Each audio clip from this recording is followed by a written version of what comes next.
Your time starts now. அனைவருக்கும் வணக்கம். என் பெயர் பை சுலைமான். 3ஆம் ஆண்டு மருத்துவ மாணவன். இன்று நான் எடுக்கப் போகும் தலைப்பு ஜீன் தெரப்பி. அறிமுகம். ஜீன் தெரப்பி என்பது ஒரு நவீன மருத்துவ சிகிச்சை முறையாகும். மரபு குறைபாடுகளால் ஏற்படும் நோய்களை மரபு மட்டத்தில் சரி செய்ய பயன்படுகிறது. இதில் தவறான மரபணுவை மாற்றுவது அல்லது சரி செய்வது அல்லது புதிய மரபணுவை சேர்ப்பது மூலம் நோயின் அடிப்படை காரணமே சிகிச்சை செயல்படுகிறது. ஜீன் தெரப்பியின் தேவைகள். மரபு காரணமாக ஏற்படும் நோய்கள், உதாரணத்துக்கு thalassemia, haemophilia, cystic fibrosis, ATA deficiency, SCID மற்றும் புற்றுநோய். சில வைரஸ் நோய்கள் பாரம்பரிய சிகிச்சை அறிகுறிகளை மட்டும் குறைக்கும். ஜீன் தெரப்பி நோயின் முழுமையாக குணமாக்கும் திறன் கொண்டது.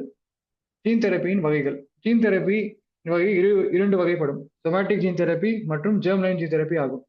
சொமேட்டிக் ஜீன் தெரப்பி உடல் செல்களில் மட்டும் மாற்றம், அடுத்த தலைமுறைக்கு பரவாது, மருத்துவ ரீதியாக அனுமதிக்கப்பட்டது.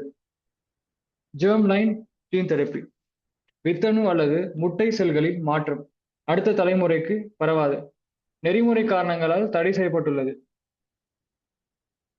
ஜீன் தெரப்பியின் செயல்முறைகள். 1. இன்வைவோ முறை. மரபு நேரடியாக உடலுக்குள் செலுத்தப்படுகிறது. வைரஸ் வெக்டால் பயன்படுத்தப்படுகிறது. எக்ஸ்வைவோ முறை. நோயாளியின் செல்கள் வெளியே எடுக்கப்படும், மரபு சேர்க்கப்படும், மீண்டும் உடலுக்குள் செலுத்தப்படும். ஜீன் தெரப்பியின் வெக்டார்கள். வைரல் வெக்டார்கள் adenovirus, retrovirus, lentivirus, adeno associated virus ஆகும்.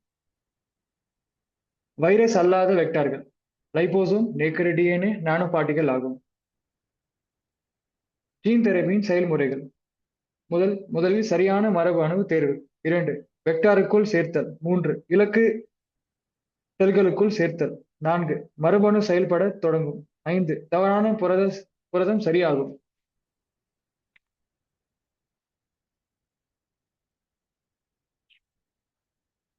இந்த படம் ஏடிஏ குறைபாடு, ஏடிஏ டெபிஷியன்சி காரணமாக ஏற்படும் எஸ்சிஐடி நோய்க்கான ஜீன் தெரப்பி செயல்முறைகளை விளக்குகிறது. இந்த நோய் என்ன? எஸ்சிஐடி சிவியர் காம்பைன் இம்யூனோடெஃபிஷியன்சி என்பது குழந்தைக்கு பிறந்த போதே இருக்கும் ஒரு தீவிரமான நோயாகும். இதில் ஏடிஏ அடினோசின் டியாமினேஸ் என்ற என்சைம் இல்லை அல்லது குறைவாக இருக்கும். ஏடிஏ இல்லாததால் விஷப்பொருட்கள் டாக்ஸிக் மெட்டபாலைட்ஸ் சேரும். டி செல்கள், பி செல்கள் சரியாக உருவாகாது. குழந்தையின் நோய் எதிர்ப்பு சக்தி மிக குறையும். இந்த படத்தில் காட்டிய ஜீன் தெரப்பி படிப்பையாக காணலாம். முதலில் நோயாளியிலிருந்து செல்கள் எடுப்பது. குழந்தையிடமிருந்து டி லிம்போசைட் அல்லது ஸ்டெம் செல்ஸ் எடுக்கப்படுகிறது. 2. சரியான ஏடிஏ ஜீன் சேர்ப்பது. ஆய்வகத்தில் ஒரு வெக்டார், பொதுவாக ரெட்ரோ வைரஸ் பயன்படுத்தி அதில் சாதாரண நார்மல் ஏடிஏ ஜீன் சேர்க்கப்படுகிறது. 3. ஜீன் செல்கள் புகுத்தல். அந்த வைரஸ் மூலம் ஏடிஏ ஜீன் நோயாளியின் டி செல்களில் செலுத்தப்படுகிறது.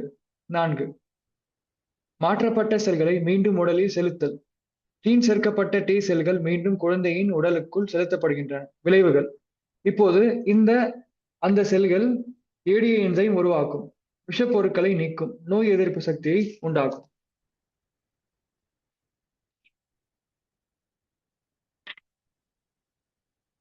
ஜீன் தெரப்பியின் பயன்பாடுகள். ஏடிஏ டெபிஷியன்சி, தலசீமியா, புற்றுநோய் சிகிச்சை, வைரல் நோய்கள், நரம்பிய நோய்கள் ஆகும். இப்பொழுது ஜீன் தெரப்பியின் நன்மைகள், குறைபாடுகளை பற்றி நாம் விரிவாக பார்க்கலாம். நன்மைகள். நோயின் அடிப்படை காரணத்தை சரி செய்கிறது. நீண்ட கால பலன். வாழ்நாள் முழுவதும் மருந்து தேவையில்லை. வாழ்க்கை தரம் மேம்படும். குறைபாடுகள். மிக அதிக செலவு, இம்யூன் ரியாக்ஷன் ஏற்படலாம். நெறிமுறை பிரச்சனைகள், எத்திக்கல் இஷ்யூஸ், எல்லா நோய்களுக்கும் பொருந்தாது. லாங் டேர்ம் எஃபெக்ட் முழுமையாக தெரியவில்லை. நெறிமுறை பிரச்சனைகள், எத்திக்கல் இஷ்யூஸ். மரபணு மாற்றப்பட்ட குழந்தைகள், மனித மரபணு கட்டுப்பாடு, சமத்துவமின்மை, பாதுகாப்பு